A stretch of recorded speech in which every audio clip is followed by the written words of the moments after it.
সাগরের অনেক গভীরে নীল জলরাশির ভেতর বাস করত এক ছোট্ট রঙিন মাছ, তার নাম লালু। লালুর শরীর ছিল লাল, হলুদ আর নীল রঙে ভরা, সবাই তাকে খুব ভালোবাসত। লালুর সবচেয়ে ভালো বন্ধু ছিল টিনা কচ্ছপ আর বুবু অক্টোপাস। একদিন লালু শুনল সাগরের এক গহীনে একটা রহস্যময় ঝিনুক আছে, যার ভেতরে আছে এক চমৎকার মুক্তা, যা ছুলেই নাকি যে কোনো ইচ্ছে পূরণ হয়।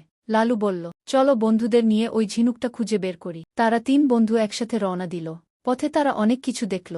নাচছে ড্যান্সি নামের একটা নীল মাছ, ঝিনুকের উপরে বসে গান গাইছে এক জোড়া কাকড়া, বুবু তার বাহু দিয়ে সবাইকে জড়িয়ে ধরছে খুশিতে।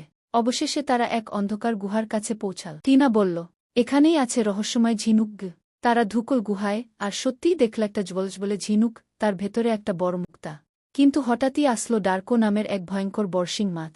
ডার্কো গর্জে উঠল, এই মুক্তা আমার, তোমরা চলে যাও। তখন লালু বলল, আমরা যুদ্ধ করতে আসিনি, আমরা বন্ধুত্ব চাই।